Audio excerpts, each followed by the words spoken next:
It's November 17th, 2020. It's lockdown eve here in Michigan, but that's not going to stop the knee-jerks, Detroit Sports Talk with Eno and Big Al, from talking about, well, Detroit sports. As always, I am your co-host, Al Beaton, longtime Detroit-based podcaster and blogger. Joining me, as always, is the man who knows a lot of things about a lot of things and owns the cutest dog this side of the Mississippi, and that would be Greg Eno. How's things, Greg? Doing well, thank you, Big Al. Thanks for that. First of all, I concede nothing. I concede nothing. That's my. I concede nothing. Yeah. I'm back in the saddle here. We were off a couple weeks ago because I was ailing with a bad back, something that Big Al knows all too well about. Mm-hmm. So we missed a couple of weeks there, but I'm back now. You can still read me at my WordPress blog, Out of Bounds. Catch me there. Follow me on Twitter at Greg Eno, and follow the Knee Jerks on Twitter at the Knee Jerks. So we're back. We've got a lot to talk about because we missed a couple of weeks. We got AJ Hinch. We've got some Pistons news. We've got we'll finish up with the Lions. But before we do any of that, we're going to play a game that we like to call Whose Birthday Is It, Maestro. Everybody knows how we play this game right now. I'll give Al a clue or two or three of an individual whose birthday it is today in the world of sports. And if Al can correctly guess that person within the first two clues, he will receive a year's supply of King Vitamin cereal. Well, you're really pulling some of these out of the memory hole, as they say.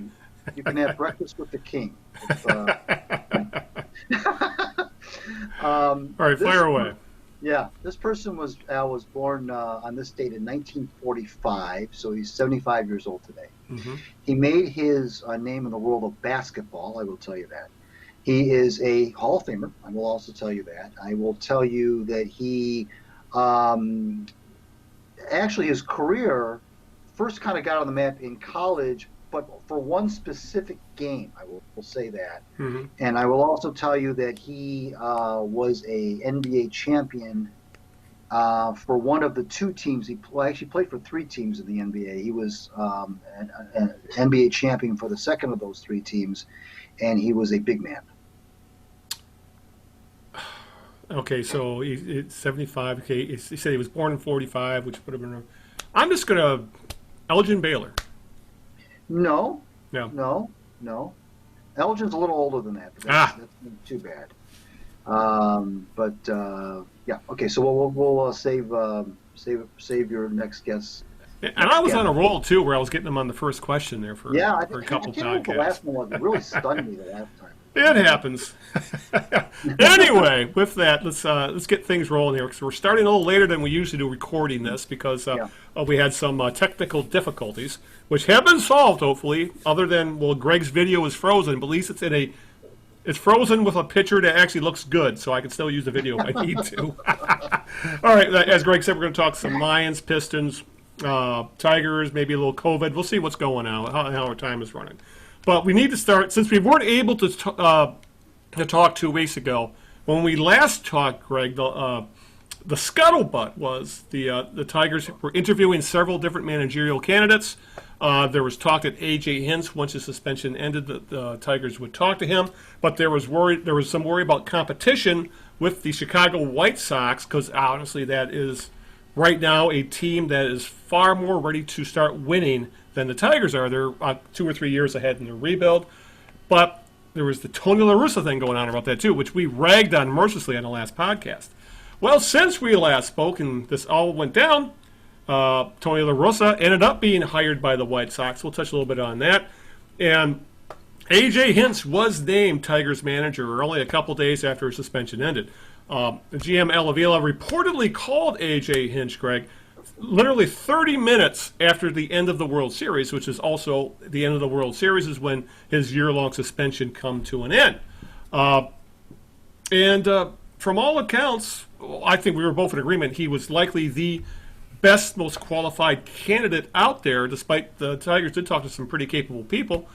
And all this despite the sign stealing scandal. And the thing we need to remember about the sign stealing scandal, he wasn't the guy behind it. He wasn't the guy who came up with it. He was essentially got dinged because he didn't do enough to stop it. he knew what was going on and was unable to stop it. So in college parlance, it would be saying a coach had a lack of institutional control, I think would be the best way to put it. But regardless of that, Greg, he is now the manager of the Detroit Tigers. So I guess first off, where do you fall on the Hinch hiring? Oh, I think it's great. I wrote a piece the Monday leading up to that said that I expect AJ Hinch's phone to blow up as soon as the World Series ended, and it pretty much did. I said 30 seconds. It turns out to be 30 minutes, but close enough. I knew he was going to get hired by somebody. I mean, I just knew he would be. He was the best candidate available for a lot of reasons, and kudos to Al Avila and Chris Ilitch for making the move, acting quickly and swiftly. Yes, the Tony LaRussa piece of it helped. Certainly, it took the White Sox out of the running.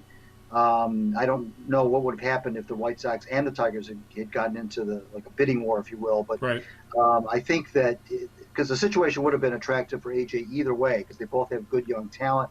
Maybe the White Sox a little bit closer to winning. I don't know. But still a good situation in both organizations. So when Chicago went with LaRussa, it was pretty much fait accompli that the Tigers would be the especially acting as quickly as they did. Great hire. So much to like about it. He's a brilliant baseball mind. He's been there, done that when it comes to rebuilding. He's been there, done that when it comes to player development. Right. The thing that I really liked that Al Avila said at his press conference was that AJ's got the ability to look at an analytics guy and say, you're wrong, and also look at a baseball guy and say, you're wrong. Yeah. He doesn't sway one way all the way. He bridges both worlds, in other words. Right. Yeah. And he's just,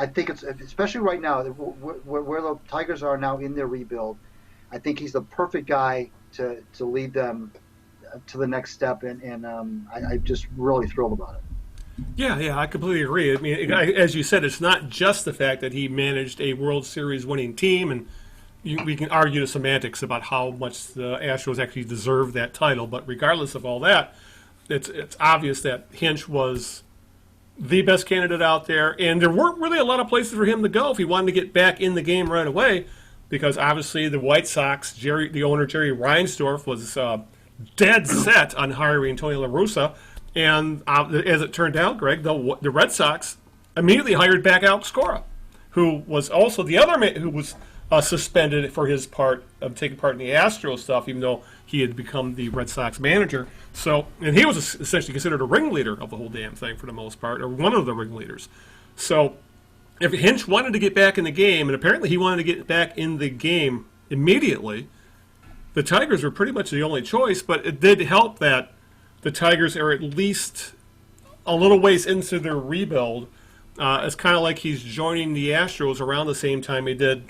At the same period of time in the rebuild, because I think the Astros were coming off of several hundred lost seasons when he joined the team over there. So I have no problems with it, but Greg, a lot of people apparently did. I would say a lot. How about we put a vocal minority had an issue with the hire, saying this was a step too far. They crossed the line by hiring, quote unquote, a cheater. And there's people in the fan base right now that say they won't support this team because they hired a cheater. And there are so many ways you can go with this taking a quote unquote moral stand. Taking this sanctimonious view of this, because it really kind of. For one, there are a lot of these people who are saying, I can't support Hinch because he's a cheater. Well, they're also the same fans who are saying, well, when Justin Verlander becomes a free agent, I want him to come back. Yet Verlander, who was all through his career, was very vocal about the integrity of baseball, about this sort of thing. What did he do when he found out about the cheating? He went along with it. He didn't say a goddamn thing about it, and he benefited from it by winning a World Series. So, one, we got the hypocrisy angle of the whole damn thing. And another thing that gets me is these people who are all holier than thou about this, yet where were they when they were talking about Miguel Cabrera, when he was beating his wife, when he was getting DUIs, when he was drinking before and he was drinking after games with the opposition, and keeping late nights all the time, or God forbid, Cabrera had two families essentially. He is an adulterer, and then he had to be taken to court to pay for the kids that he had out of wedlock. And hey, well, I'll support Cabrera as long as he hits. And yet, this is what gets them. Says, is the line too far? Because AJ Hinch was unable to stop the cheating in Houston. It's so goddamn disingenuous. It drives me batty, and that's a lot of things that gets me about fandom sometimes, Greg, is that they tend to pick and choose what they find, pick and choose their outrage, so to speak. I mean, they're outraged about Hinch, but how come they're not outraged about Miguel Cabrera? And that's what really bothers me. Not the Hinch hiring, but the reaction to it. Yeah, in my piece that the Tigers are not, if they did hire him, and they did, of course. I said that it's not like they're hiring Pete Rose or the 19 exactly. the Black Sox. Yeah. Okay, I mean they're hiring a guy who's served his restitution. You and I talked about this. He fair and square. He was suspended for a year, and he served his suspension, and he's free to pursue his livelihood. I mean, that's just the way it works in this country. You get punished and you serve your punishment, and that's it. Yep. And you're absolutely right about the selective outrage. But you know what? I don't really take a lot. I really don't take a lot of that. I take a lot of that, I should say, with a grain of salt. Once the season begins, the Tigers start doing well in a couple of years. All those folks will go away. Yeah. This is just some knee-jerk, no pun intended, reaction. Folks that want to be contrarian and like you said, be sanctimonious, and like you also said, they are being drowned out. Thankfully, being drowned out by the folks who are recognizing this for the type of hire that it is. And I will say this too: I was watching all the national pundits on television, the Ron Darlings of the world and Joel Shermans of the world, and their reaction was just nothing but praise. The Tigers made a top drawer hire. A brilliant baseball guy. I mean, nothing at all about and the other thing too is Hinch. I mean, it's not like this guy has been, unlike Pete Rose, it's not like he's been this arrogant, right. Good point. Yeah. Jerk about this whole thing. He's been very contrite. He was very contrite during the press conference, and I don't know what else what you want him to do, and he said, look, I have to. I liked what he said too. He said, "Look, I feel bad that the players and the organization now have to answer these questions. They're not because they're really my questions to answer, not Al Avala's, not the players. It should be on me." He says, "I feel bad that they got caught up in this, but we'll get through this. And there's bigger fish to fry right now. I mean, this town has not seen winning baseball in 6 years. It's time. This is a blip. I'm not." Yeah, it's frustrating that some of these folks have taken that route. But then out and the baseball season begins, and the excitement of some of the young kids coming up, the Mises of the world, and Mannings and Scrubbles and Green and Fork. Once all that stuff starts, this will be forgotten. Yeah. Yeah, and I think a lot of it has to do is Major League Baseball wanted this to go away. And they weren't going to be able to punish any of the players because of the collective bargaining agreement and that sort of thing. So they had to punish somebody, so they dropped their hammer on the manager and some of people's upper management, like Jeff Luhnow. So if these people who are upset about the hiring have an issue, they need to talk to the owners and to Rob Manfred, because they're the ones that levied the punishment. You think these guys are going to do that again? That's another thing I wrote. That too, yeah. They're not going to do that. Cora and Hinch are not going to do anything remotely like this again. I mean, it'd be fools to even consider. They're not going to. If it happens again, they'll be blackballed for sure. Yeah, I mean, if they haven't learned their lesson, then shame on them. But I'm sure they have. And the thing I wonder though about the Cora though, why didn't if the Red Sox? I feel bad for Ron Renicky, but if the Red Sox were going to do this anyway, just rehire Cora anyway, he was suspended for a year. Why couldn't the Red Sox why did they fire him if they were just going to come back and hire him again when the suspension was over? Was the firing just to make them look good? Like, I'm sure it was just optics. It was optics, pure and simple. Yeah. And plus, I'm sure there was pressure from Major League Baseball, from Manfred and the like. Makes it look worse. Yeah, to, it does. Yeah, in the end, it does. I mean, if you're talking strictly optics, I mean, I know that they're both the same situations and they both serve their suspensions fair and square, but the optics for me looks worse. Fire a guy, make it look like you're taking a stand by firing a guy, only to bring him back instead of just saying, okay, he's suspended, so Ron Renicky will manage the team in 2020, and we'll reevaluate at the end of the year. Yeah. And then if they decide to bring him back, this looks like, well, we just fired him just to make ourselves look good. That to me rings a little bit more hollow, way more hollow than what the Tigers did. Oh, of course, but in the end, how much uproar was there really? Not a lot, Yeah. And I'm sure the Red Sox knew that, and the fan base in Boston seems to be happy with it. Because Cora, like Hinch, has a good reputation as a manager anyway. We'll talk. Regardless of the, I should say, reputation as a manager, not the stealing stuff, the sign stealing stuff. Right. But yeah, it's it always comes down to optics, pure and simple. And I think you were right about Hinch. Hinch has been very contrite. He's one of the guys who threw himself down on the sword, took the suspension without complaint. And him and the Tigers both have every right to put him back in baseball because as you said, he served his time, and baseball decided, 1 year, then you can do what you want, and the 1 year has been served. So let's everybody move on. And as you said, if the Tigers win, no one's going to care. There might be a couple of contrarians out there who would, but for the most part, it's all about winning. It's all about exciting baseball. And if Hinch helps bring that back to Detroit, then this whole goddamn thing is going to blow over.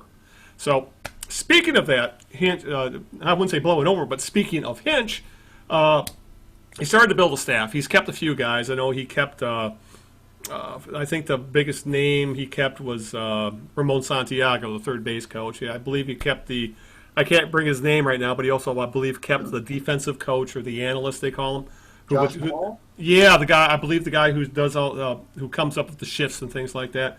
But I think the two biggest hires he made were the Tigers Hinch added George Lombard, who actually interviewed for the Tigers managerial job. He's interviewed for other managerial jobs over the years. He's the Dodgers' longtime first base coach, and he finally took essentially a promotion from first base coach to bench coach. He'll be the right-hand man to Hinch.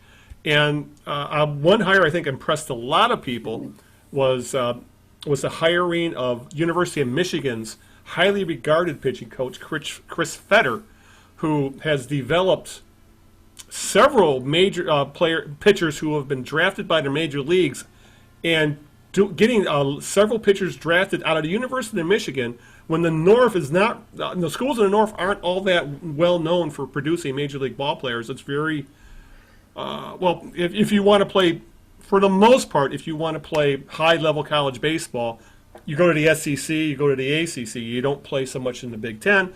But Fetter played a big part in Michigan becoming a power in college baseball. And last summer they made it to the final game of the College World Series, much behind their pitching staff. So I think those two hires, Greg, are the ones that really stood out to me because it took even Fetter said it took a special situation for him to leave Michigan because he loved being there. But one, because he didn't have to uproot his family. I mean, he just has to drive 45 minutes down the road. And also the fact that the Tigers have a lot of high-level pitching prospects that hopefully Fetter will be able to mold. And I think between those two things are huge upsides to him, and that allowed him to join the Tigers. That's why he wanted the Tigers job. Well, yeah. I mean, again, if you are, there's an incredible upside to the pitching that the Tigers have coming through the system, and Hinch says he's kind of had his eye on Fetter for a while. Yeah.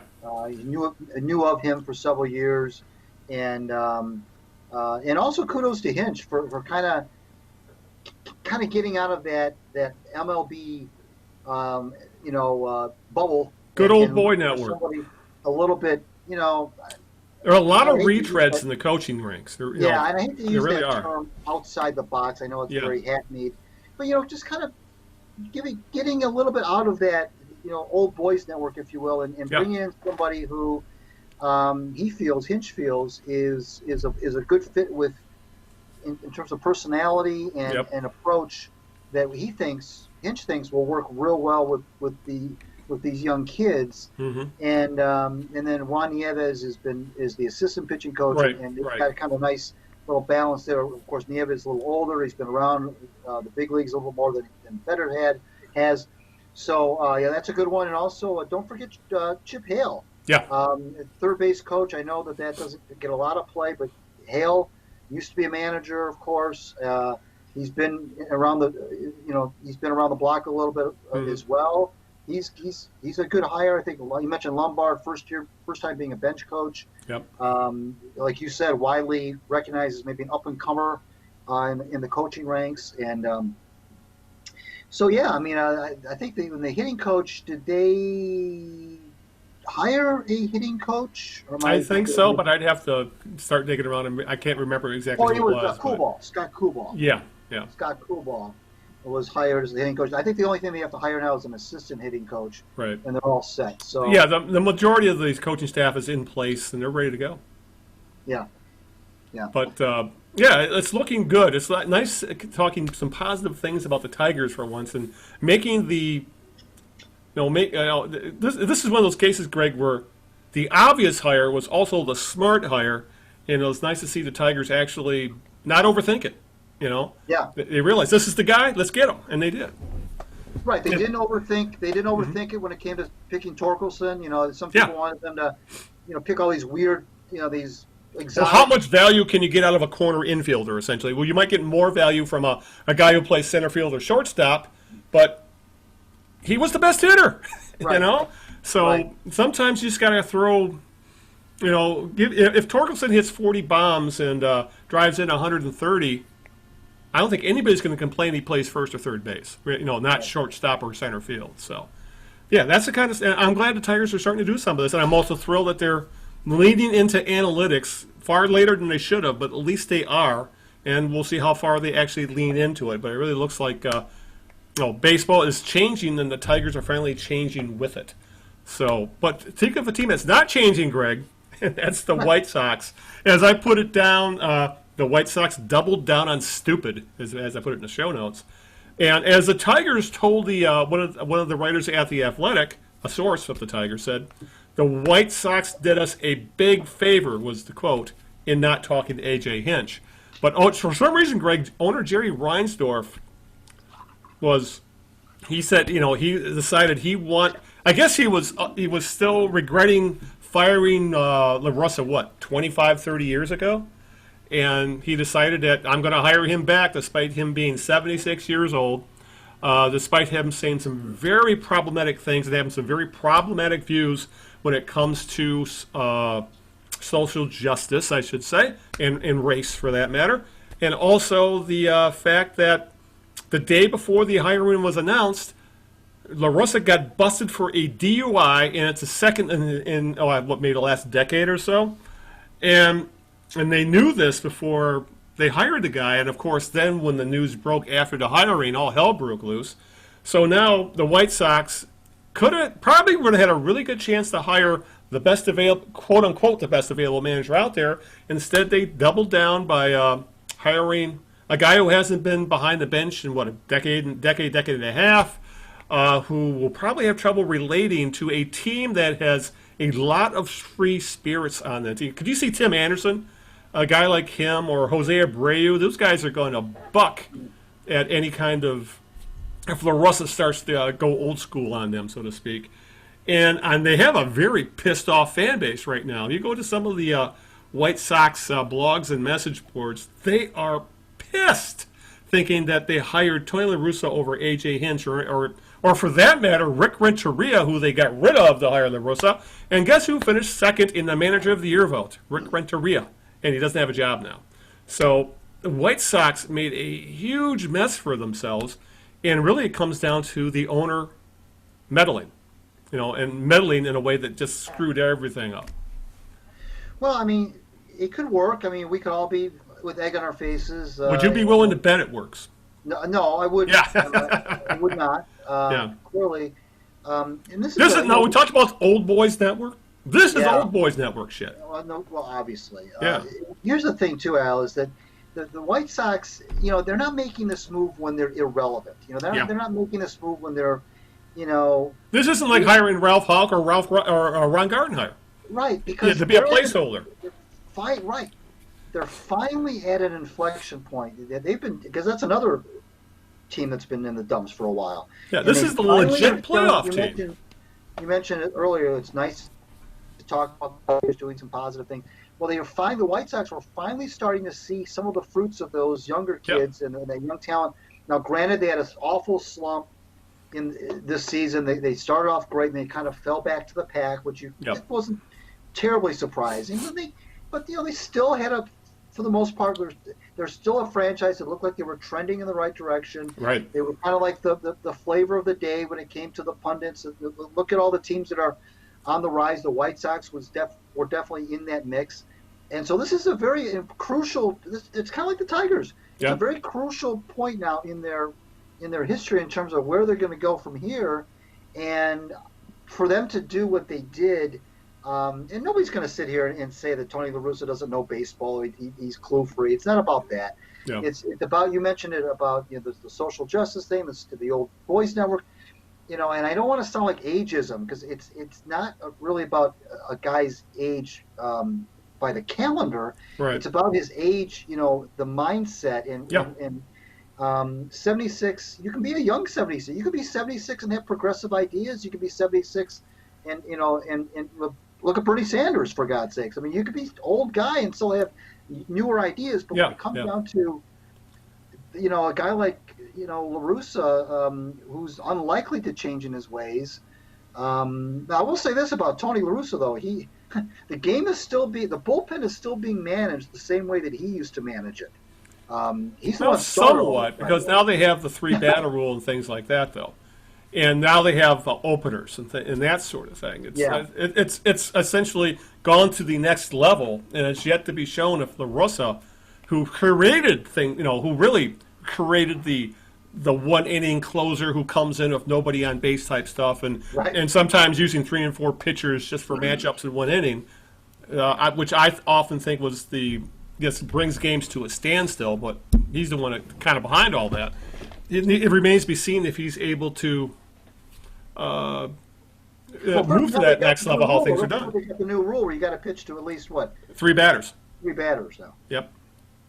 So we'll see. We'll see, but and let's not forget when Ron Gardenhire retired because of health reasons in the middle of a goddamn pandemic.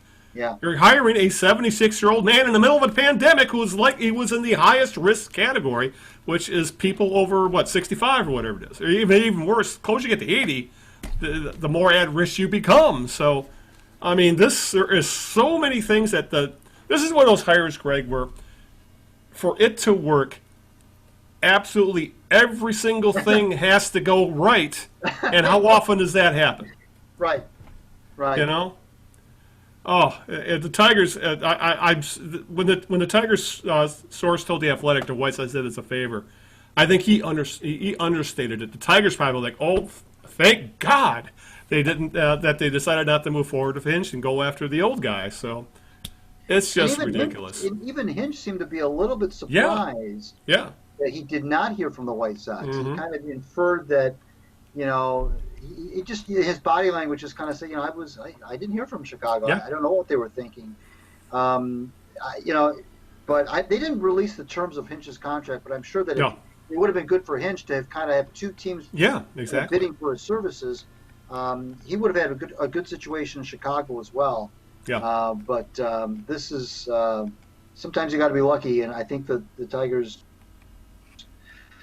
got lucky. Fell into this one a little bit. Yeah, but as we said, he fell into a couple of ways. He fell into it that he was even available because of the suspension. Right. And then because if this never had broken, you're right, he'd still be an Astro today. You're right. Right. Yeah. So sometimes when a house of cards collapses, you're the lucky one, and you're able to clean up the mess, and the Tigers were able to clean up the mess. So, all right, what's question 2 of the birthday game, Greg? Okay, this person made his name in the world of basketball. Like I said, he is a Hall of Famer. He made a lot of. He was part of a very famous. He was part of a very famous college basketball game played down south. I would say that. Very famous. He also and ended up returning to that city later on as a pro. I will say that. He won an NBA championship as a big man with an Eastern Division club. And I will say that he was a 12-time All-Star, has his number retired by the team that he made his most hay with. He's on the NBA 50th anniversary team. And what else can I say without? Well, I'm sure the game you're talking about the UCLA Houston game and played at the Astrodome. Would that be the game you're talking about? Yeah. It's all up there. Yeah, that was like one of the first huge college games that got the attention of the entire nation. I think it was even broadcast nationwide. It was. So that would be, is it Elvin Hayes? It is Elvin Hayes, Big E. Yep. Big E, 1968, January 20th, when they beat UCLA, ended UCLA's... and Lou Alcindor at the time, sure. if I remember right. Yeah, absolutely. It ended UCLA... It was a long winning streak. Went to like 40 or 50 games. 47 games. Right. And Hayes had 39 points and 15 rebounds, and Alcindor only had 15 points in that game. And Houston beat him by 2. It's called the Game of the Century, and then Hayes, of course, played mainly for the Bullets, and then came back and played a few years for the Rockets in Houston. Right. The Big E, 75 years ago today, was born, so you do win a year's supply of King vitamins, so you'll have breakfast with the King. I'll make room next to my my Raisin Bran. But yeah, thinking about that game, that really, in a lot of ways, it was a precursor to what the NCAA tournament turned into, where the Final Four and the championship game are played in giant football stadiums. And it had never been done before until that game had so much interest in it that it got moved to the Astrodome. That's how big of a deal that game was. It had never been done like that before. That's right. So it's absolutely. We're also showing our age that we know this game. Even though when that game happened, I would have been like 5 or 6 years old. It was the first ever nationally televised regular season college basketball game. Right, yes, that's it. I think it was like nationally televised, syndication-wise. All the regular season college basketball games that are on TV any given day or night now. Yeah. This was the first one ever. Yeah. Yeah, because college basketball was a hugely regional sport. Yes. Especially, we like up here, back in the day, we never saw ACC games up here. We were lucky to see one Big Ten game a week or something like that, until the tournament rolled around. So, yeah, that was seeing how things have progressed since then. That feels like a completely different planet, let alone a century. When you think about it, how things have changed now. All right, with that, I guess we should stick with basketball. So we're going to segue right into it. The NBA is in a mad rush to start the season, Greg. Obviously, they're going to the offseason for the Lakers and Heat is a whole 71 days because they want to get the season started before Christmas Day. But that means that we have the draft coming up this week. It's going to be Wednesday, actually, tomorrow. And also the free agency starts at the end of the week, starts Friday. So things are all of a sudden, the Pistons have made no news for what feels like almost a year at this point. It's been like 9 months since anything of import has happened with the Pistons for the most part. Well, other than, obviously, Troy Weaver being hired as the general manager, we didn't really get a chance to talk about that because it happened while we were off for the pandemic. But he made his first signature move, Greg, if you want to call it that, his first big move, because he traded a starter this week. Actually, it happened yesterday. Weaver traded shooting guard Bruce Brown to the Brooklyn Nets, almost said New Jersey Nets, the Brooklyn Nets, for a 21-year-old Euro forward named Dazan Musa and a 2021 second-round draft pick. And I was really surprised by the reaction of this trade, Greg, because, everybody liked Bruce Brown. He became a fan favorite because he was a second-round pick who made good. He worked his way into the starting five because he could play defense. But even though he is not very good offensively, I mean, he can't shoot a lick for the most part. He has next to no three-point shot, and if in his niche is going to be defense, if you're a defender, you at least need to make the three. But it was traded to the Nets for essentially 2 lottery picks. Musa, who was a disappointment as a first-round pick for the Nets, and obviously the second-round pick would be considered. These are both essentially lottery picks. The Pistons are taking flyers on a high upside guy, and maybe they'll be able to use that second-round pick as a kicker in another trade, or they'll see someone they like and they'll go for him in the second round next year. But I think the reaction caught me off guard, Greg, because people went off on this trade like they had just traded Chauncy Billups, if you looked at some of the reaction online. Yes, he was a fan favorite, but it really comes down to sometimes this area, Greg, the fan bases in this town, they fall in love in love with those hard-working, gritty role players to the point where they really, really overvalue them. Because in the big scheme of things, Bruce Brown is a replacement level kind of player, and his value to a team, he doesn't have good value for a team like the Pistons, who are going to an obvious rebuild. And he's going to go in. He's got another year on his rookie contract, and then he's going to get paid. And he really doesn't fit. His timeline doesn't fit the future of the Pistons. The timelines don't mesh. And he's going to be a much better fit on a Nets team that looks like they're going for broke when it comes to. There's rumors they're going to trade for James Harden, and obviously they'll have Kevin Durant this year. And they need role players on a team like the Nets who doesn't need the ball in his hands, and he can come in, play defense, play 15 minutes a game, and they don't need him to create offense. They just need him. If they get a bucket or two from him, that's a bonus. He's there to play defense, to be the glue guy on the court, that kind of thing. And like Lindsey Hunter was with the not the bad boys, with the going to work era Pistons. He'd come in, play 12 to 15 minutes a game. He'd play hard-nosed defense, maybe make a couple shots, and it was awesome. That's exactly what they're probably going to do with Brown with the Nets. Pistons don't need that kind of player right now. So I think people were upset that, they only got a second-round pick for him and a guy the Nets didn't want, but what the hell do you expect to get in return for a guy like Brown? That's what got me. They're like, couldn't they got more? Probably not. So Brown turned into a decent player, but that's all he was. He's the kind of guy that you go into every offseason, you look at free agency, and there's 15 guys just like him available in the NBA. So losing Bruce Brown, he's a nice thing to have, but he doesn't fit what the Pistons need at the moment. And I thought the reaction was a bit over the top. Well,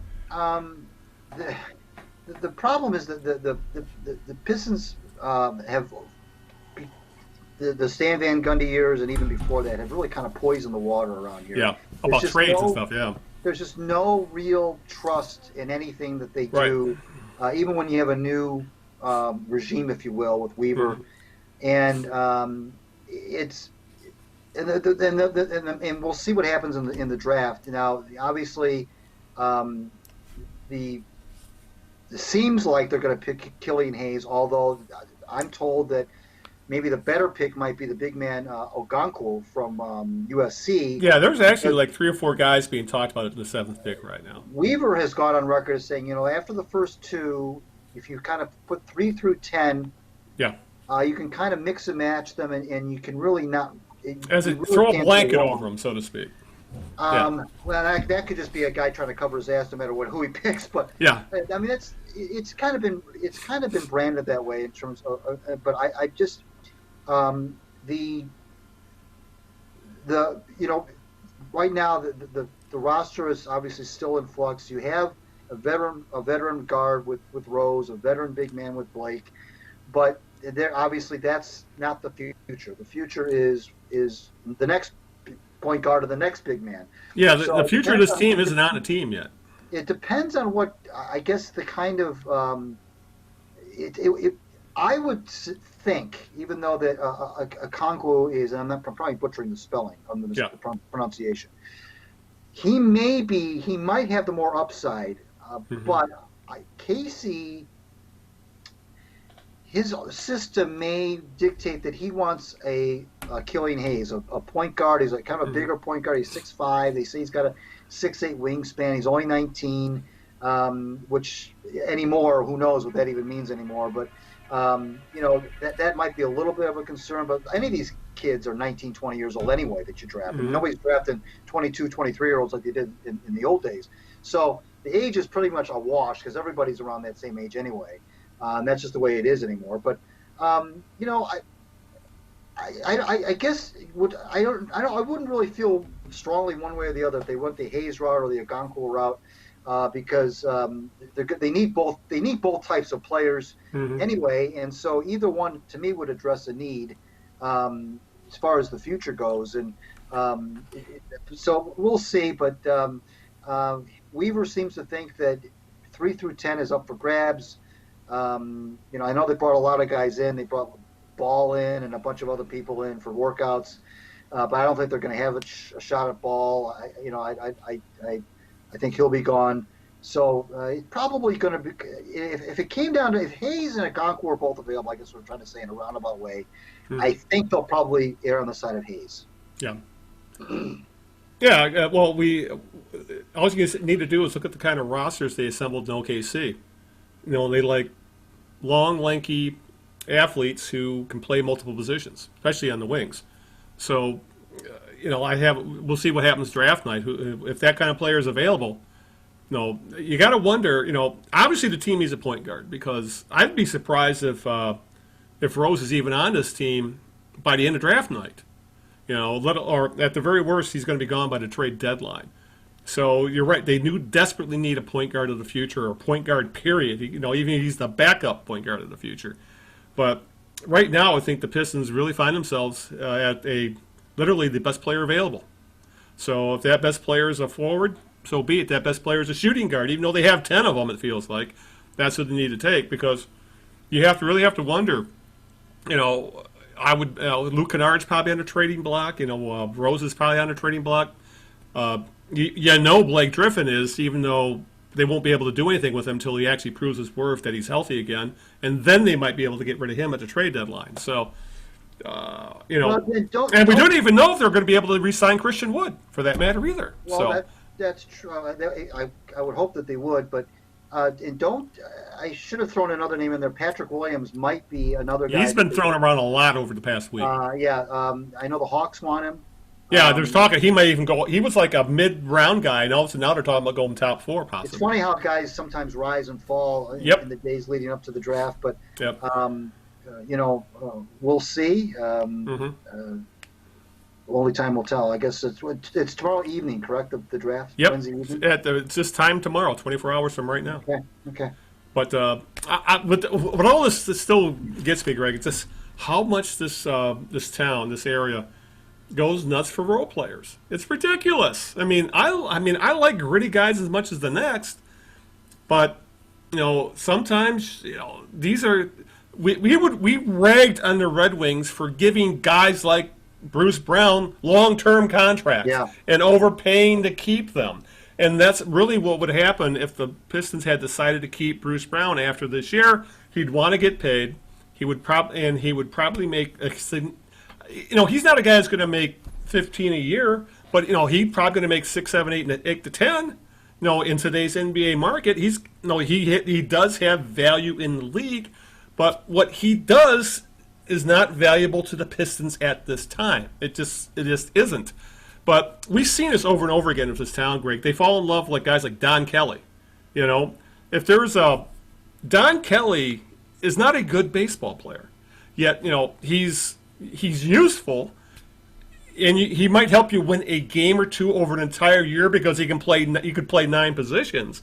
But you're not going to win anything with a team full of Don Kellys or Bruce Browns or Justin Applicators, if you know what I'm saying. So just sometimes the reaction that comes when teams in this town move on from these gritty role player types.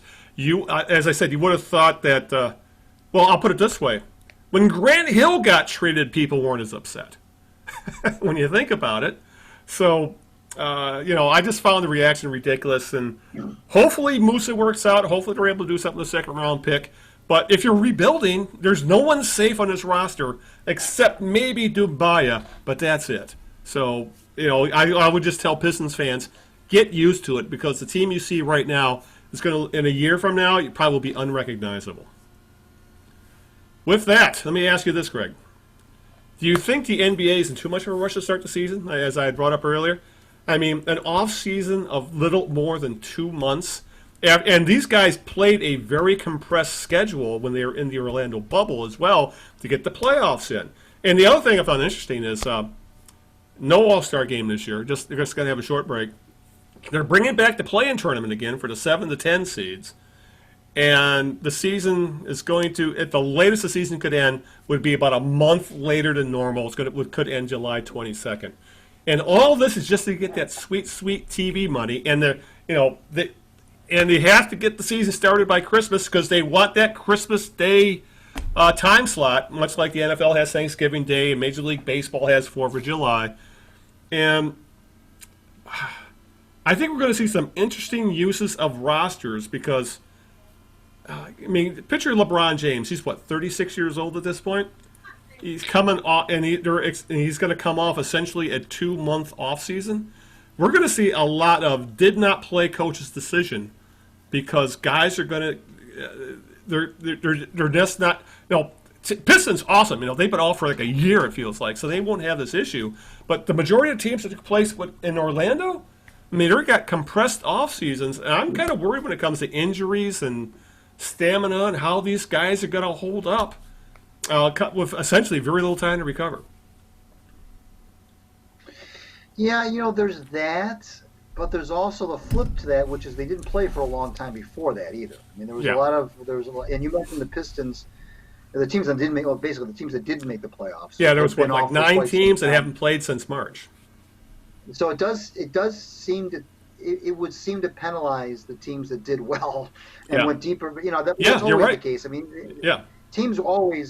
The teams that go deeper in the playoffs always have the shortest off season, but this is really, really short. It's really aggressive. I don't know how much. Maybe if they waited till after the first of the year, there might be a little bit more. When it really comes down to it. I don't. It was. They were aiming for Christmas, and that's what they got. And I think they had to get some. The players had to make some concessions, and I'm sure they'll get back in the next CBA. But it really comes down to they wanted to get their season in its normal time frame because the TV ratings for the vast majority of leagues have gone down, have not been the same. There's obviously numerous reasons. The election.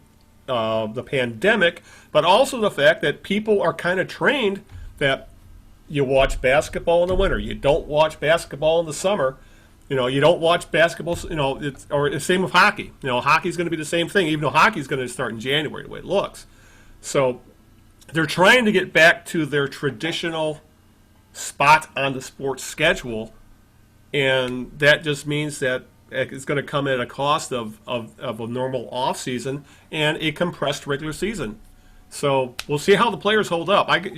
I'm just concerned that there are some guys who are going to their bodies are going to react negatively to a compressed schedule and a short off season. It's something to be concerned about. If I was running a team right now.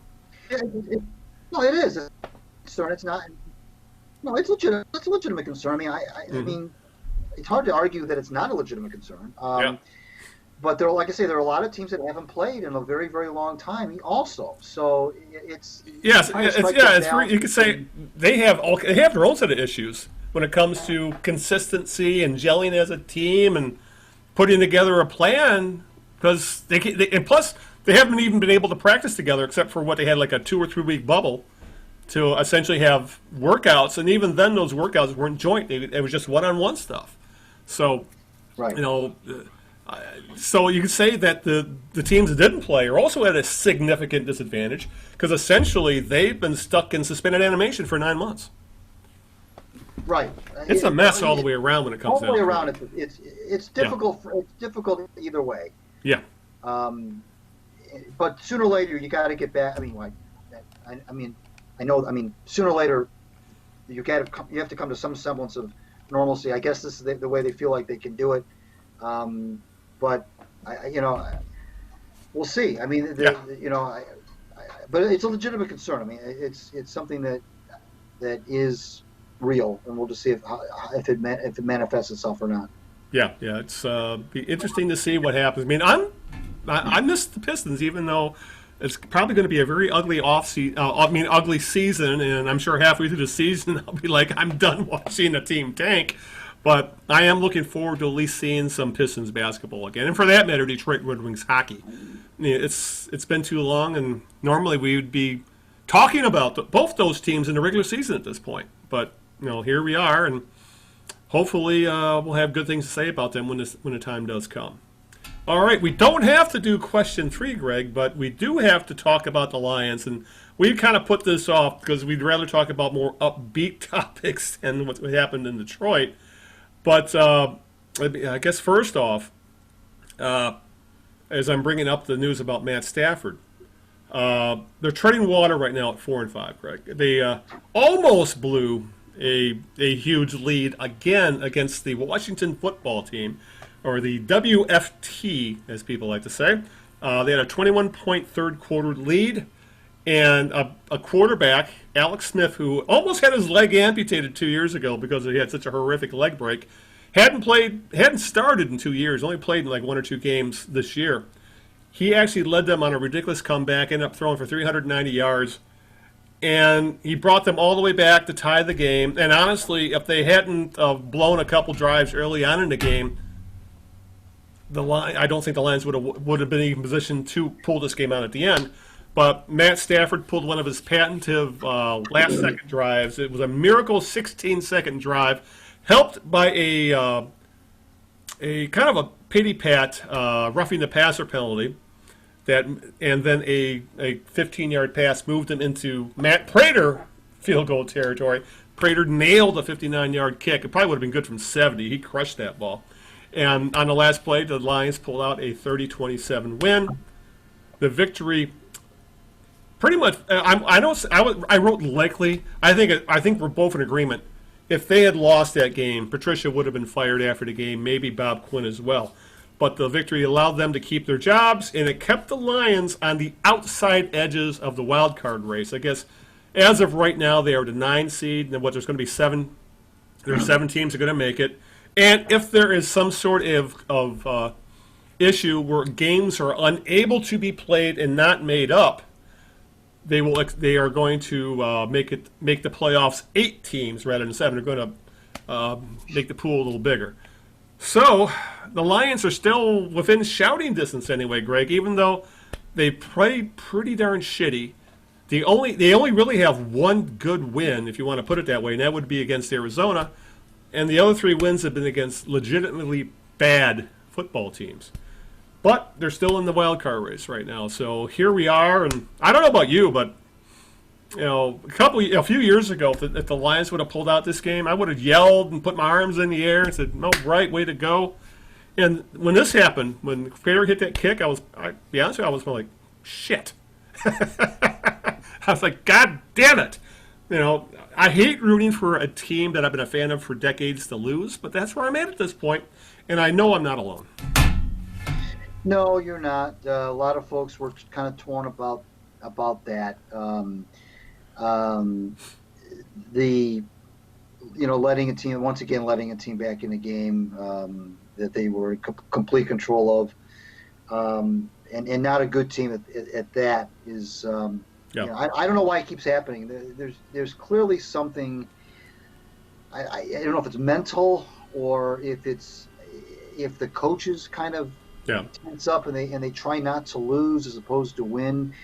But there's a definite change. There's a definite change in the way the Lions play once they get a big lead, and it's hard to put your finger on it. I mean, everything just kind of turns upside down. The offense has a lot of 3 and outs, and then the defense can't stop anybody, and everything just kind of, starts to pile up. And you can't tell me that the players aren't thinking, "Oh, here we go again." I mean, I know that they're supposed to block all that out and everything, but you can't tell me that doesn't creep into it a little bit.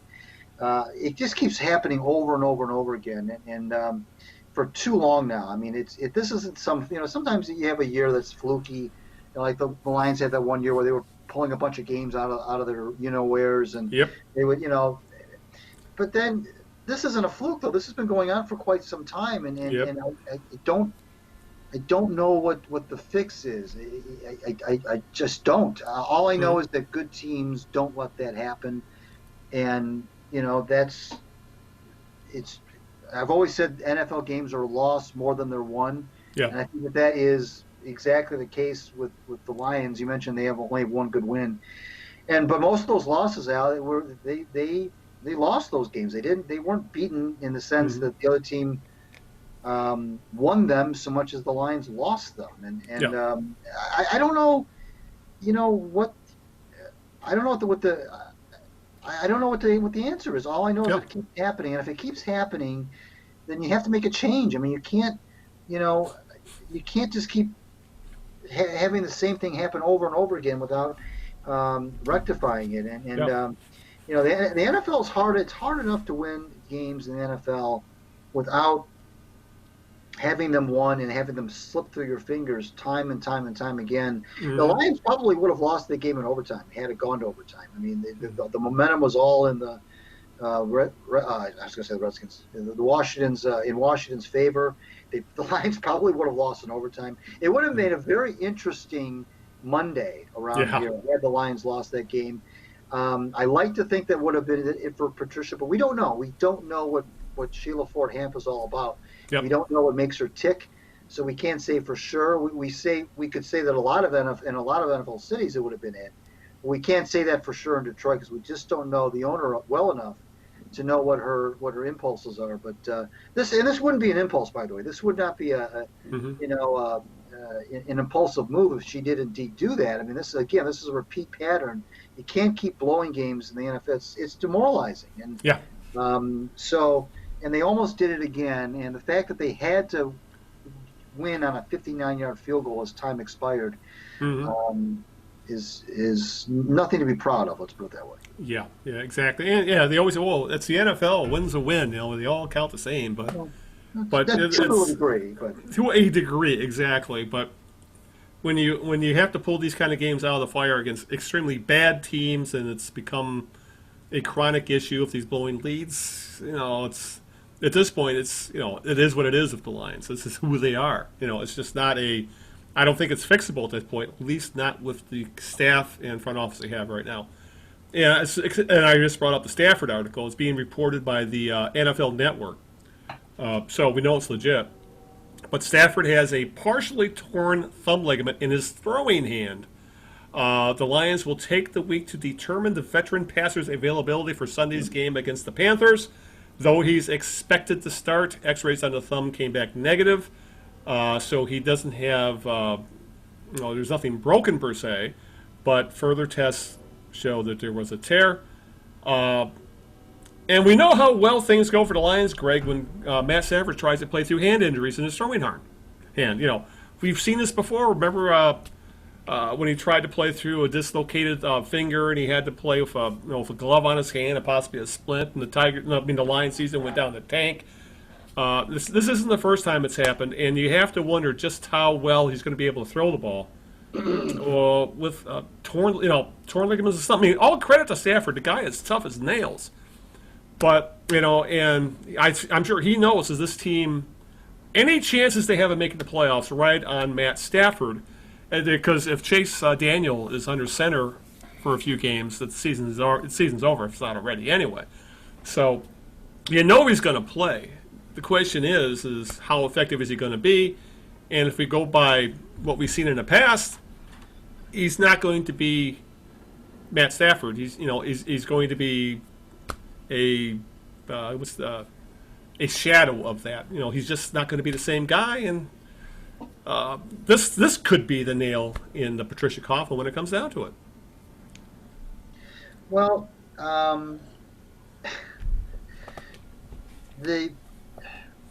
there was a story that came out earlier this week about how Matt Patricia. Oh, was the first year stuff? Yeah. It was a national story, I think. Yeah, it was a Bleacher Report. Yeah, right. About how he kind of lost the locker room. Not kind of. He did lose the locker room. His first year.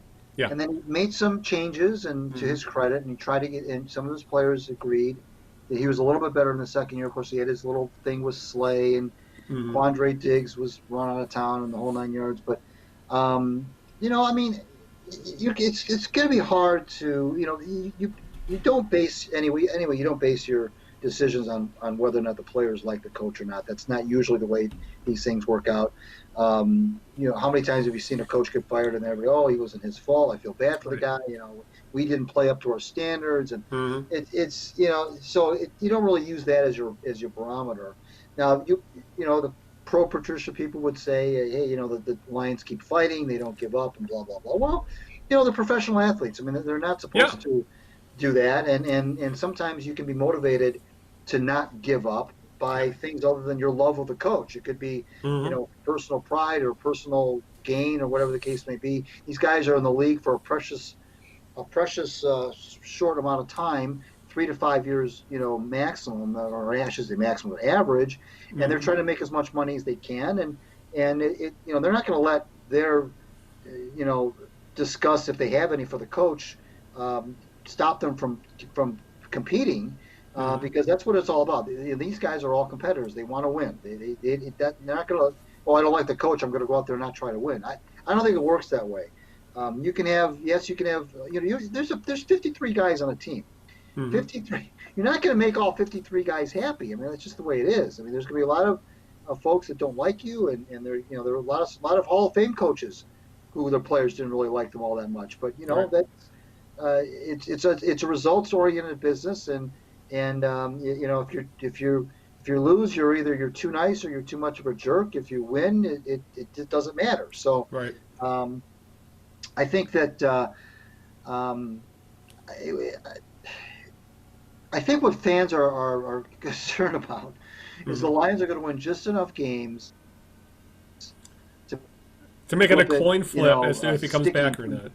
Yeah, but then again, you think about, well, if he wins enough games, first of all, what is enough games? If he wins 8, 9 games, which he's not, but let's say they win 8 games and they finish 500. Well, that's improvement. I mean, it's improvement over the first 2 years, certainly. So it's kind of hard to make the case of, well, they're going backwards. I mean, they won, 5 or 6 games in year one. They won 3 games last year. So if they win 7 or 8 this year, it's hard to make the case. And then, but then you would reply with, then you're back to where you were 4 years ago under Jim Caldwell, and he wasn't here to do this. He was here to take the next step. I get it. That would be the reply, and actually that would be, I would hope, how Sheila Ford Hamp thinks, is that you weren't brought here to get us back to 500. But I'm trying to think like the Fords think. Oh, God, don't hurt yourself. And the Fords will, have shown themselves to think that way, to say, well, look, hey, he went from 3 wins to 7. We more than doubled our victory total. I think we're on the right path, and blah, blah, blah, blah, blah. That's going to go. Yeah. And obviously the fans won't stand for that. The safest thing for the anti-Patricia people is if the Lions just completely go in the tank. Yep. Finish 6-10, 5-11, and then that should be it. That should be it. Yeah. I really can't imagine them bringing him back with that kind of a record. But if they go on some sort of a run here, which I know it's improbable. If you look at the next few games, they're still playing some very bad teams. It's the last 4 games of the year. They should go 0-4. So that could also play into it, is that, hey, you guys, every time you play a team with a pulse, you get rocked. So that could also play into it, because the only team with a pulse that they were actually competitive with was Arizona. Yeah. So, I mean, it's hard to call the Bears and Vikings teams with pulses, but they beat them. So who was it that said it doesn't? I can't remember. Who was it that said it doesn't matter who you play, but when you play them? And you mentioned the Arizona game, and I think that Arizona is a much better football team now than they were then. If the Lions play the Arizona Cardinals next week, I don't think they beat them. Sometimes it's when you play these teams. Yep. And I know the NFL is designed to be on any given Sunday. I understand that, but I think that sometimes it does matter when you play a team. And But hey, they beat them fair and square. I mean, they was a win over a team that's pretty good. Um, but there's just, you know, there's just too many. It's the blown leads. I can't get past it. I can't get past the blown leads, Al. I just don't know what that's all about. It's not a fluke. 2 years now of this, and I don't know how you, without a new coaching staff, I don't know how you fix it. Yeah, exactly. But then of course, it becomes, well, who are they going to hire? I mean, we've gone down this path before where they bring in a coordinator. Seems like he's got a good, I know that people are talking about Eric Bieniemy, for example. Mm-hmm. All these guys, they always look so good when they're somewhere else. Whenever they're somebody else's coordinator, they always look so good. They look so attractive. They're the next big. Everybody's building Bieniemy up as the next great, the next thing since sliced bread. He's going to be, he's going to be a head coach somewhere, blah, blah, blah, and that's maybe true. But you just, in fairness to the Lions, it's you never know when you bring a guy in who's a coordinator, and that's usually what happens, is you bring in a coordinator, and all you can do is hope for the best because you don't really know what that guy's going to do once he's the head coach. Eric Bieniemy, Matt Patricia looked good 3 years ago. When the 2017 season was winding down, I remember tweeting a picture of Patricia, and this is, I think, sometime in December, and I said, meet the next Lions coach. And boy, was I right, because at the time he looked really attractive. Yeah. I mean, why not? He was a defensive coordinator for New England. They had a lot of success. He was, touted as a guy who was going to be a head coach somewhere. Mm-hmm. And, so you get rid of Patricia, you're back in the same thing. You're looking at some shiny new coordinator somewhere who's supposedly the next best. I don't know how you get off that treadmill of bringing in another guy and but that's the way it is in the NFL. If one guy doesn't work, you bring in another guy. I mean, that's just the way it is. But there's no, you're not going to get Mike Tomlin to come in here. You're not going to bring in, Sean Payton. I mean, guys that are truly tested in this league are not coming here. I mean, they're just not going to be available. So you almost have to go the route of the young coordinator, or you throw a Brinks truck at a well-known college coach and hope he pans out, say like Urban Meyer or something. You could do that, you could do that. Hey, Jim Harbaugh might be available. Even though he might end up being a better NFL coach in the end than college anyway. That's a whole nother discussion. Yeah. But anyway, isn't this, as we're talking about the season and where it could take us, isn't this pretty much how people saw this was going to ultimately play out? Because a year ago at this time, it wasn't much later than that, is when the infamous meeting where the Fords invited the beat writers to a meeting and told them that essentially they weren't going to fire Quinn and Patricia, but they had given them it wasn't a win, kind of a win now edict, but it's essentially they told those guys, we expect you guys to play important games in December. Essentially hinting that you need to compete for a playoff spot. That was a little over a year ago. So, but the problem is, Greg, they obviously much of thanks to Stafford's injury. Now, third year in a row he's had a major injury now. The Lions were in a prime position at the end of last year to reset the entire franchise going into 2020. They had cratered with that a top 3 pick. They had the 3rd pick in the draft after going 3-12-1. That doesn't happen very often where you have essentially, in their case, the way it was looking, they were going to have their pick of there's 3 prime quarterbacks. They were going to have their pick of, there's going to be 2 to pick from after Burrows went number 1. So, and there was 2 supposedly possible franchise quarterbacks sitting there in the draft, Tua Tagovailoa and Justin Herbert. They were going to be available 3. And the Lions could have decided to clean house, bring in all new coaching or a front office. Let's just reset, start over. We could take one of these quarterbacks.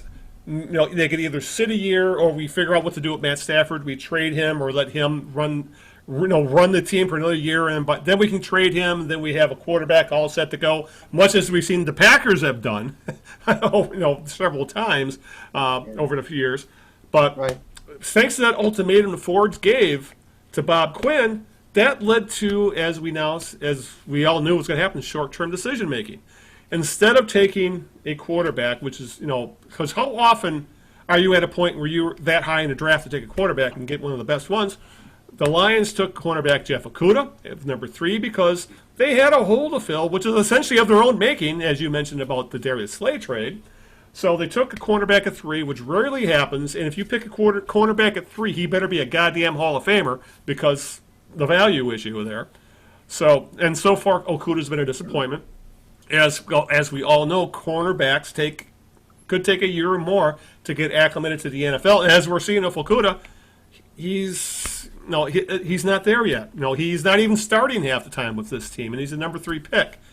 So, and also they traded for Griffin. They gave up a draft pick to get Everson Griffin from Minnesota because they needed a pass rusher, which they didn't take care of in the draft. There's been a lot of short-term decision-making because they have to win now. They passed over Tua and Herbert. Both those guys have looked pretty goddamn good since they've stepped into starting positions, looking like they may live up to the franchise quarterback tag both teams are hoping for.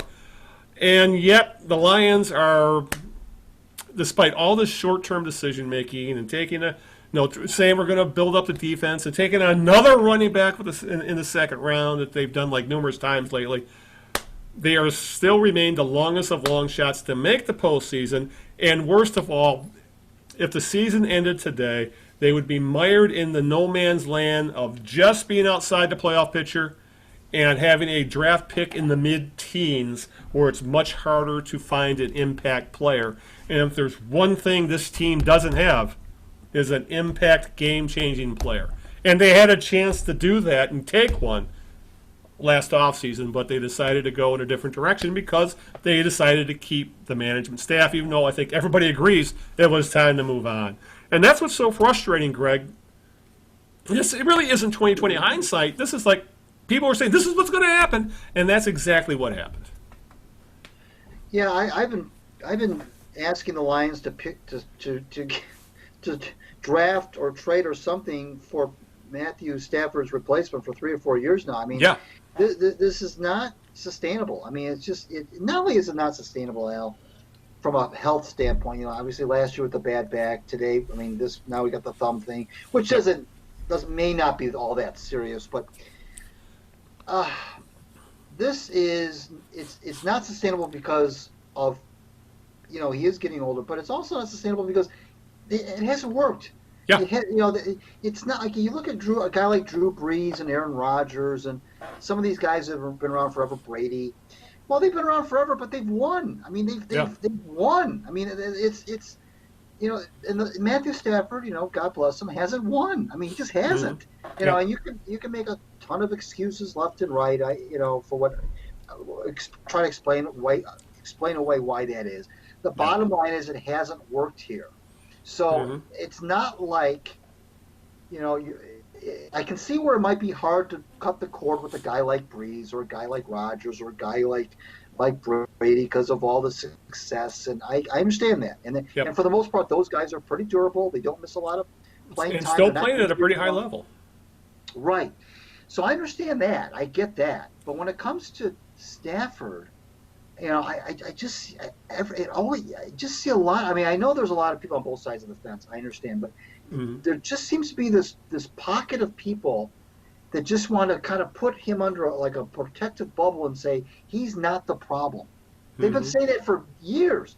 Yep. Matthew Stafford's not the problem. He's not the problem. He's not the problem.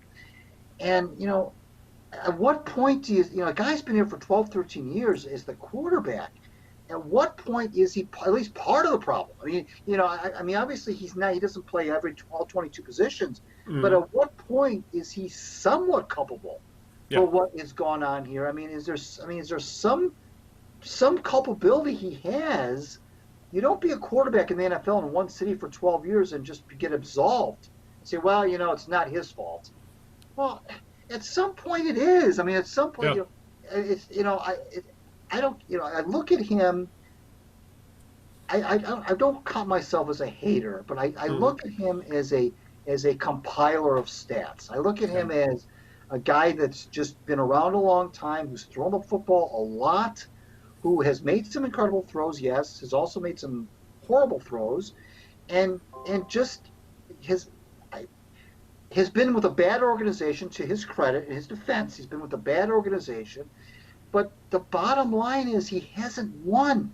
And I don't care if it's not fair or not. That's just the way. That's the gold standard of how you look at the whole thing between Will Chamberlain and Bill Russell. Well, everybody likes to give the nod to Bill Russell. Why? Because of all those championships. Well, Will never won a lot of championships.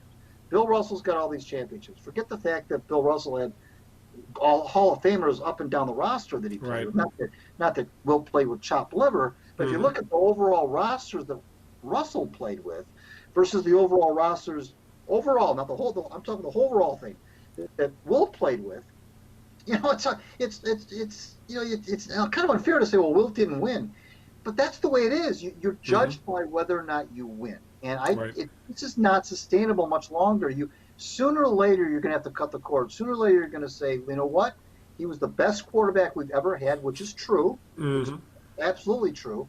But unfortunately, that still wasn't good enough to get us to where we needed to go. And it frustrates me when I see the constant absolving. It's not his. Don't even talk about him.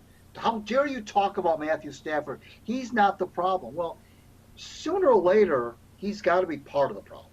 Yeah, that's the thing. I had no issues with the contract extension at the time. It was market value. The guy is, had, as you said, has put up some great stats and it is the best quarterback this team ever had. But things have changed in it's been 3 years since that contract is signed. The team's gotten worse. If anything, Stafford has not played up to that contract. Last year he did, but then he got hurt. This year, he's back to looking like he did in 2013. Making dumb mistakes, making bad decisions, and being consistently inconsistent. And I think it's time. I think it'd be best for both parties, to move on to greener pastures. I mean, Stafford on another team, he might take them on a long run into the playoffs. But there's just so much baggage with the Lions at this point. I don't see it ever happening with Stafford under center, and it's time for a reset with this whole damn organization again. But and that means, and that's what gets me. This reset could have been started last year, But here we are, with an injured quarterback making almost $30 million a year, on a team that'll be lucky to finish around 500. With a coaching staff that the fan base doesn't want anymore. It's ugly. It's really going to turn ugly. And it could get really ugly if the end of the season plays out the way it looks like it could, with playing 4 teams with a pulse, and they could get wiped out in all 4. This team's just an absolute mess at this point. Here we are talking about a comeback victory, so to speak, and here we are talking about what a mess this organization is. And I guess that's the Lions in a nutshell. Even when they win, it's bad. Yeah. All right. I guess with that, we need to start hitting the home stretch here. So I'm sure you have a jerk of the week, so let me know who it is. I do have a jerk of the week, and in keeping with the Lions theme here, it's Matt Patricia. And one of the reasons, it's not for the obvious reasons, for the blown leads and the. Yeah. This guy and I know that, if you go into the time capsule and you look at the quotes that Tom Landry had, or Chuck Noll, or some of the other great coaches in history, maybe they wouldn't have produced a lot of gems. They weren't necessarily known for their loquaciousness and so forth. But I want to read you this word salad that Matt Patricia said after the Lions' victory. Yeah. And just this is an example of how he's one of the most boring coaches that anyone could ever cover, because he doesn't say anything. I mean, the next brilliant thing he says will be the first. He doesn't have anything to say that's of any sort of insight whatsoever. Listen to what he said here. I'm going to read you this verbatim. All right. This is about the struggles the team had in the second half against Washington. It's an interesting conversation. I think I'll just stick to this game in particular because one of the things halftime that I looked at was the time of possession of the game, and I knew that we were out there for a lot of plays and a lot of time of possession, and really through those long drives, it really was getting lopsided. We were being productive on offense, it was just happening quick, and then from that, I was getting worried that we were out there and we were trying to rotate some personnel and sub some guys just to make sure that we didn't run into an issue there. So one thing we did know against Washington, obviously watching the game last week, they did an outstanding job in the second half coming back on the Giants and making it a tight game. We know that they have that capability. They've got really good players, and give credit to them for what they did in the second half. We obviously have to be better, but obviously just get the win.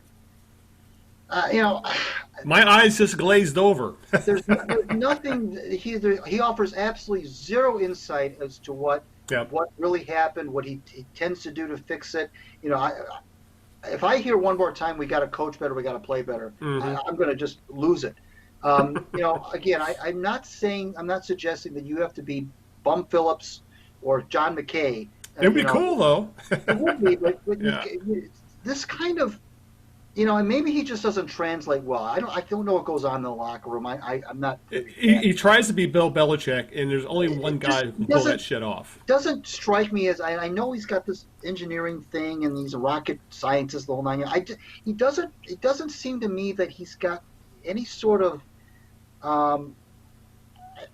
I don't know what it is. It doesn't say anything. He hasn't said anything.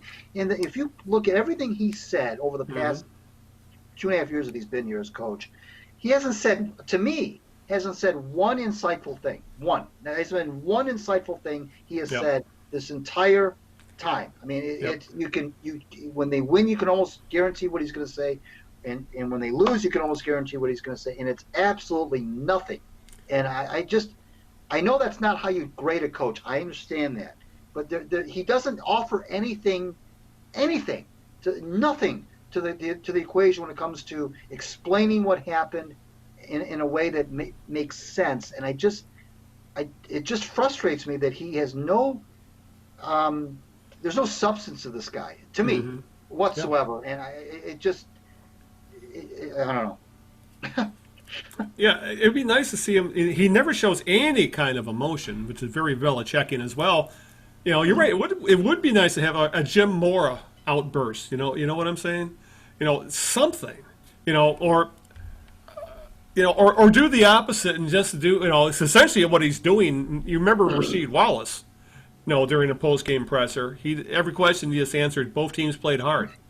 That's essentially all he's doing. Except Rasheed condensed it down to one line, while Patricia went on soliloquy of saying nothing, but essentially saying the same thing. So I'm with you there. Matt Patricia, it's I'm with you. I completely. I'll just put it that way. All right, my jerk of the week. I'm going with. Well, I think I'm going to go with the NCAA for numerous reasons, Greg. And the NCAA is an evergreen when it comes to jerk of the week because for a organization that supposedly runs college sports, they sure as hell aren't doing a goddamn thing. But okay, for example, this past weekend, as everybody who's listening knows, lockdowns and restrictions are increasing. Like here in Michigan, we're going back to. Not quite to where we were back in March and April, but we're starting to shut down indoor restaurants and bars again. They want to limit the size of gatherings, that sort of thing. Well, the NCAA, they started a football. I should say the conferences in the NCAA started a football season, and they had last weekend there was 15 games either canceled or postponed for COVID-19 reasons. 15! That was, I believe, 20% of all the games scheduled to be played last weekend were unable to be played because of either people were sick with COVID or had been in contact with people, contact tracing that said they had been near people with COVID. It's so weird, Greg, that UCLA Cal played at 9 a.m. West Coast time Sunday at noon Eastern time, Sunday morning to get their goddamn game in. I mean, that is absolutely bonkers to me. That, but again, it's all about that sweet, sweet TV money. And now we're talking about, college basketball season is rolling around, And there's talk already going around. Well, actually, I think it's what's actually going to happen is that they got to get that tournament in because of, well, hell, it's $1 billion contract with CBS that they have to, they want to play these games. They want that TV money. But in middle of a pandemic, and I'm sure, it's in March or April, March, but who knows, they'll be able to have it in March at this point. But when the tournament does happen, in the middle of a pandemic, you can't have teams traveling all over the goddamn country, because you could have say Michigan or Michigan State flying out to the West Coast, or you could have West Coast teams flying to Kansas City and blah blah blah. You just can't do that with supposed student athletes in the middle of a pandemic. So they announced this week, or at least they're looking into the plans to do this, is that they want to have the 2021 NCAA basketball tournament happen, but they want a semi-bubble. So instead of the normal regional format, they want to have all 68 teams in Indianapolis and their environs around Indy, somewhere in Indiana. So, and of course, it'll be in front of no fans. It'll just be in front of TV cameras. And it's getting to the point, Greg, where it's like, colleges right now are sending their kids home early. They're refunding dorm money and stuff just to get them the hell out of there because these college towns are petri dishes for teenagers and 20-somethings who, I know if I was that age, I would probably been the same way and thrown the caution to the wind and gone to the bar, despite the possibility of contracting a deadly disease, because that's how teenagers think. So these college towns are a petri dish. They're sending all the kids home, except for the athletes, of course, because they got to get the TV money. And now they're going to try to do the same thing with basketball that they're doing with football. And we're seeing how they're struggling with football. So the whole thing is just so hypocritical of the supposed, especially like a conference like the Big Ten, who likes to think of themselves as an Ivy League of the West, so to speak. Yet they are kowtowing to TV. They're kowtowing to money. They are kowtowing to parents who protested so their kids could play football in the middle of the damn pit. The whole thing is ridiculous at this point.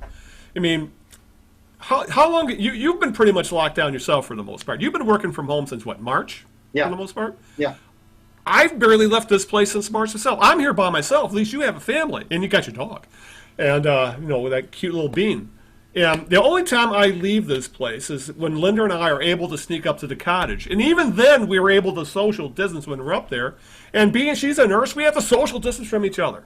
So seeing all this caution thrown to the wind just to get these games in, it's ridiculous.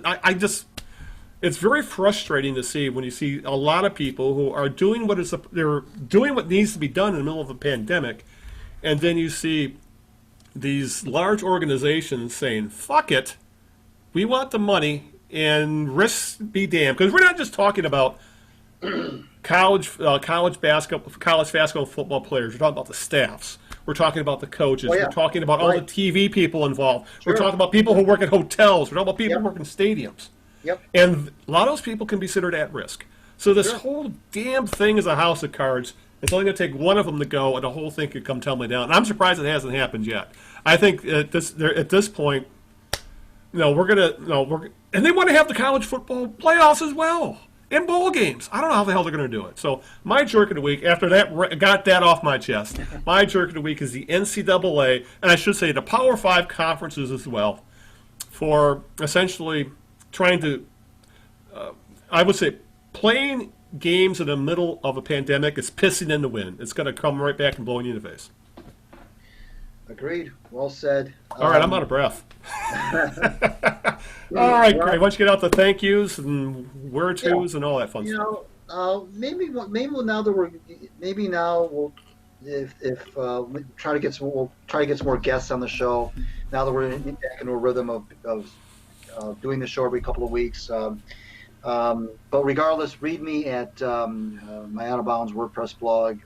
Follow me on Twitter at Greg Eno, and follow the Knee Jerks on Twitter at the Knee Jerks. I want to thank my lovely wife Sharon for putting up with this, and thank you, Big Al, for making Tuesday nights so gosh darn fun. Why don't you tell everybody how they can, they stumble upon this podcast, how they can continue to stumble upon it? Yeah, exactly. We are available on pretty much any place where you can download every podcast aggregator, I guess is the best way to put it. But you can find us specifically on Apple Podcasts. We're on YouTube, where we do try to upload video when it works. We're on Stitcher Radio, iHeartRadio, Spotify, Google Play, Amazon Music, Deezer, Radio Public, and of course the kneejerks.net. That's where all the show notes will be. You can directly download it to your computer or phone from that site, and it'll have all the links to all these different podcast aggregators where you can just find us, or for that matter, go to each one of these aggregators, just type in the Knee Jerks or the Knee Jerks Eno and Big Al, or just Eno and Big Al, and you should be able to find us. And listen to us, please, every week. Like, subscribe, hit that button. You know the whole drill. So with that, I think that about covers it at this point. So hopefully 2 weeks from now, if we're all still alive, who the hell knows at this point? Oh, God, it's been a crazy few months. Hell, it's been a crazy couple weeks, let alone months. So, but hopefully we'll talk to everybody in 2 weeks. So until that time, this is Al Beaton saying good evening, good luck, and aloha. Ciao, Italy, everybody. We'll see you in 2 weeks.